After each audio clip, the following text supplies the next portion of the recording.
here we go, guys. Part 3, subject to real estate investing, okay? If you haven't watched video 1 and 2, I'm gonna put them in the link below so that way you guys can see those first, okay? Because I really want to make sure that you understand, what subject to real estate investing is.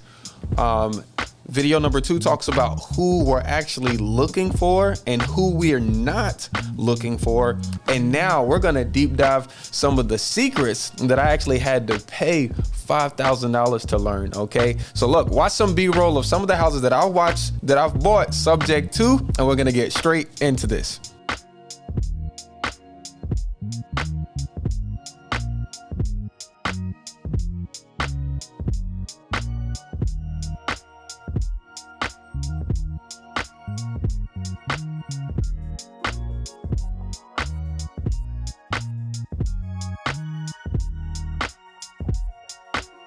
So look, my name is Sawan Belcher on Instagram. This is me taking action. You guys can follow me there, and I'm a full-time real estate investor, okay? And in the beginning, when I was just getting started, I wanted to buy and hold property, okay? Very shortly after that, I realized that I was gonna need to have a different way to find money, and subject to investing was one of those ways that I found that I can use other people's money, okay?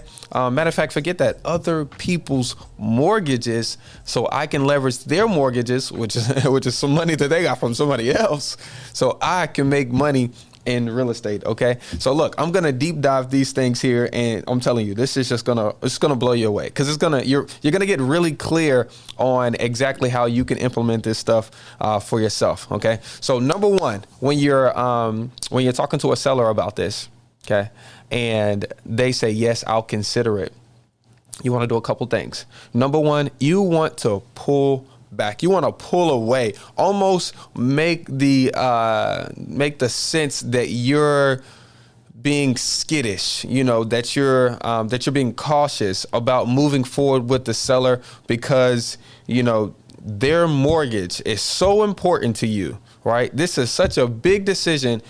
I don't want to move forward with this right now. I know you're kind of interested in it, but look, I gotta pray on this. I gotta go tonight. I gotta take some time. I gotta talk to my wife about this and make sure that this is right for us. And I want you to do the same, okay? Because this is definitely a big step. And when we come back tomorrow, we talk, and if we're both still on the same page, then we can move forward together. That's called a pullback. That's a sales tactic to help you get closer to actually what you want, okay? Sometimes, in order for you to get what you want, you don't have to run towards it as fast as you can. You can be calm, cool, chill, and God will naturally bring things to you. Okay, let me visualize this for you. You got a swimming ball. It's a ball. It's in the pool. It's going into the deep end. Your son wants you to go get it for you, and you start swimming towards that ball, and the waves, are coming towards that ball, and it's just floating away from you. But you can just kind of cool and just like paddle on top of the water and get closer to it, be very chill, and it's just gonna come to you and not float away. So you want to make sure you're using some skill and finesse, with these methods, okay? So the terms that you want, okay, when you say, hey, I'm gonna give you a call back, tomorrow, and when we meet back together, we'll make a decision on it. You'll say, in between then, send me your most recent bank statement, mortgage statement, so that way I can verify that these are terms that I want to take over. Okay. Now, the terms that you're looking for on the statement are going to be in black and white. Now, it's nothing wrong with them telling you how much the interest rate is and what the payment is, but sellers are liars. Okay. It's nothing against them, but we all do it. And sometimes we'll do it on mistake. So the way to mitigate our risk, okay, because investing is risky, is we want to just get them to send us the statement. And once they send that bad boy to you, my goodness, you got yourself a deal, okay? So on that statement, okay, and we'll try to put one up on the screen for you, you're going to see a little place, number 1, where the payment is. Okay. And so great. You want to verify that is correct. Whatever the seller told you, or just maybe they're behind a few months and that's what the seller told you. You want to verify that. Okay. And then if you just kind of go down a little bit further, you will see another box that has like principal, interest, taxes, and insurance. Most of the time, I want you to buy houses subject to that have all of those inside of one payment. Whenever the taxes and insurance are outside of that payment, I typically don't like it because it doesn't help me stay organized over time. Okay. And one thing that you'll learn when you start picking up 5, 10, 15, 30 of these, you want to be organized. And so when the payments are petty, it really helps you stay organized over time. So that way you don't lose. Okay. So if you see beside that interest rate, let's call it 4.25. If you see in quotations, adjust on a date, that means it's not a fixed rate. That means it's an ARM mortgage, ARM, adjustable rate mortgage. Okay. Now, back in the day, these were like super, common because people were, really interested in, no money down loans, program loans for down payment assistance. So people could get into a house more affordably and more easily, at a lower payment right now. But nobody knew when the economy goes down and the bank needs to start collecting more money, they'll hike that interest rate on you. Investing, we're mitigating our risk. So I'm telling you, stay away from them arms. Okay. If you do see a house, you have a seller that's willing to sell you a house via subject to and is an ARM rate, what you can do is number one, set yourself up to buy it and refinance maybe in a year or two. Or you can only use that property as a flip property. Okay. That is a really good way to get into the rehab game. Is to buy the house subject to, since it adjusts in, let's call it a year, you got a year to fix it up, to get it to, maximum ARV after repair value, right? So that way you can flip it on the open MLS and have a flip property, a rehab to resale property. Other than that, you just want to make sure you're able to refinance. Okay. If you don't have those two strategies lined up with a subject to, with an ARM, don't do it. Okay. I'm warning you right now. Okay. So next, what you want to look for in the terms is sometimes banks will have some kind of balloon, okay, on the payments, especially in the commercial realm. So sometimes it'll be like a 5-year balloon or a 10-year balloon. Most won't, but some will. And that's just something that you need to know of. Not saying that you can't buy with that balloon, but it's just important for you to know so that way you can set yourself up, come up with a plan, and be able to react as quick as possible. Okay. Now, once that seller has sent you the mortgage statement, that's going to really tell you that that's the right seller for you. They have some kind of motivation. Okay. And they're on some kind of time limit. Okay. What you need to find out at that point, and I want you to ask it just like this, what you need to find out at that point is if they need any money.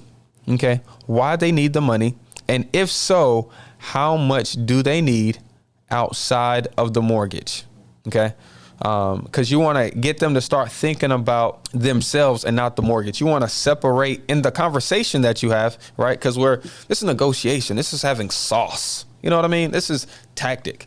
If you start separating them and the mortgage right now in the conversation, that's going to help you with the transition of you taking over the mortgage. Because once again, we don't want a seller that needs control. Because if they're willing to release that control before they've even signed a purchase agreement, they're going to be easy to deal with over time. And that's what you want. Okay. So how much do you need outside of your mortgage? Okay. All right.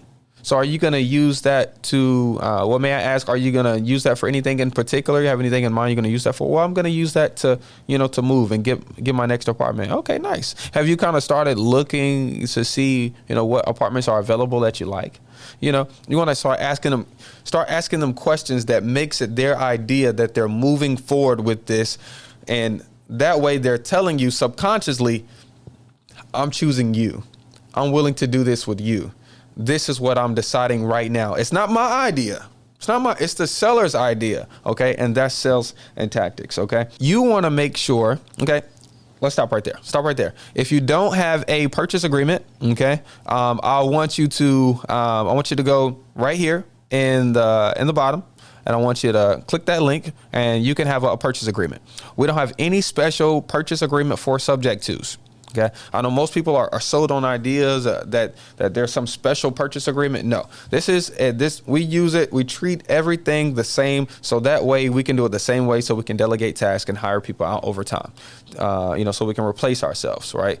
Do more with less time. So we use the exact same purchase agreement. The only thing that we change on that purchase agreement is the last line in other terms. Seller agrees to leave mortgage in place. Buyer agrees to make mortgage payments until paid in full. And if they're getting funds outside of the loan, then seller receives $5,000 at closing. Okay.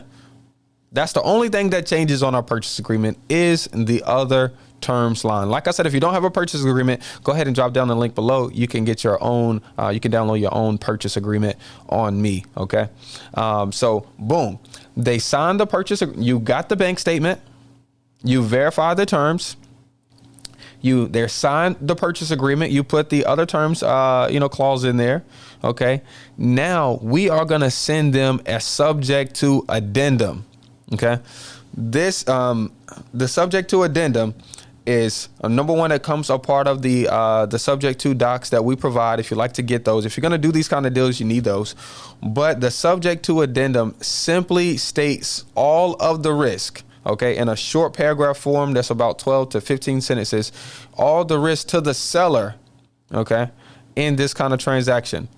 It lets them know, hey, this property is not going to be paid off at closing. Hey, you still remain solely responsible for the payments. If for whatever reason the buyer doesn't make payments, your credit will be impacted. Hey, you are going to have a mortgage out there and it's not going to be paid off, and somebody else is going to own this property. So if they're willing to sign this paper, you got yourself a deal. Okay. Like literally you're getting ready. And it is so detailed that if you owe the seller a carryback, real quick, I want to describe what a carryback is. Storytelling time. I had this house that I purchased subject to. She wanted $40,000 outside of the loan. Okay. I said, hey, look, I don't mind buying your house, by taking over the payments. What I'll do is I'll make those payments and I'll make you a payment in equal time.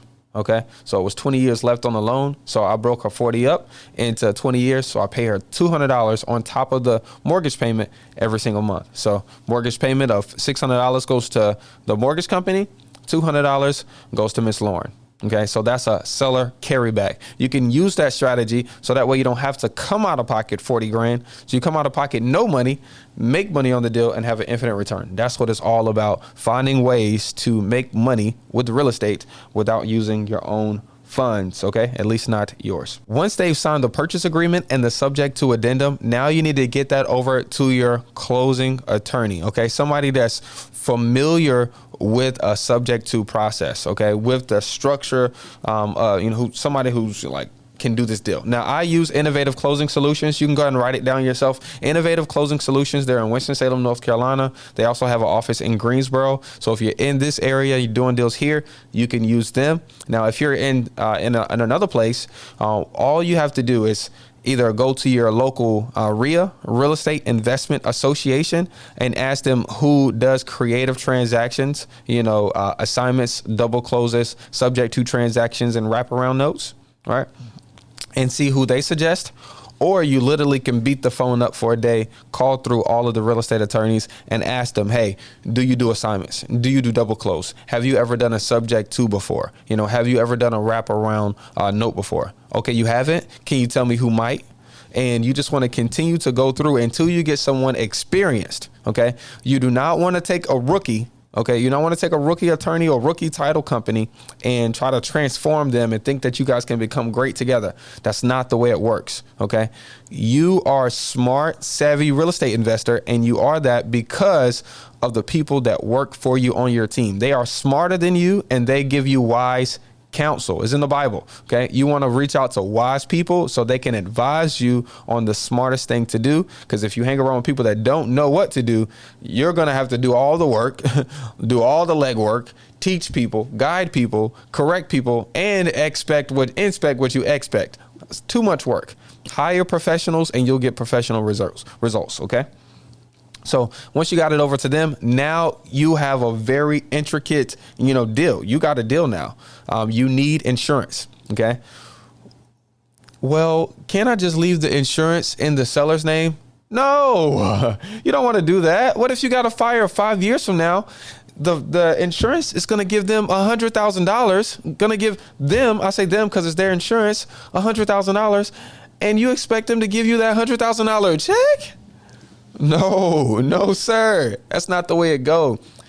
Mitigate your risk. Okay. You need to call insurance agents. Okay. Once again, I suggest you go to your local RIA and ask for suggestions, or go to that local title or attorney company that does deals like that and see who they've used before, because inside of that insurance policy has to be written a certain way. Because number one, you're getting in a trust. So you got to have an insurance company that's willing to insure a trust. Okay. Number two, the seller needs to be an additional insured. Pay attention, get your notebooks out, pay attention, okay? So the seller needs to be, let's call them the borrower now, because they've already agreed to sell you the property. So the borrower, has given you permission to be their power of attorney, to represent them, to guide them, to make the decisions for them, to do what's best for them on this loan, which is to make the payments, right, and keep it insured. So now you have to have them on your insurance as an additional insured. Remember that part about the PTI, about the principal, insurance, taxes, and principal, interest, insurance, and taxes? The mortgage company is going to take a little piece of your payment and pay the insurance, every year. So once again, we have to protect ourselves. So we put it into a trust. We add them on as additional insured so that when they get the binder, when they get that policy from your insurance company, it looks like a representative that is representing the borrower is now sending this piece of mail. So it doesn't give any clue that the deed has been changed, right? When somebody sees a trust, typically we think of trust fund, baby. Somebody just passed away and left behind goods. They just left behind capital, right? So the bank is not going to see anything wrong with that. So it's important that you, one, put it in a trust. Number two, you actually have them, the borrower, as an additional insured on the policy. Now, for replacement costs, I like to hike the replacement cost up on insurance, because believe me, $100,000 more of coverage is probably an additional $10 for the year. Okay. Insurance is a secret to success. It is a shortcut to success. I'm telling you, make sure that insurance is tight. Okay. Once you have your estimate, just let them know, hey, look, closing is going to be on whatever expected date. Because on the closing day, at the closing table, I want you to get on the phone with the borrower's insurance and you cancel it for them. Get on the phone with them and cancel it for them, because it needs to be done on the exact same day.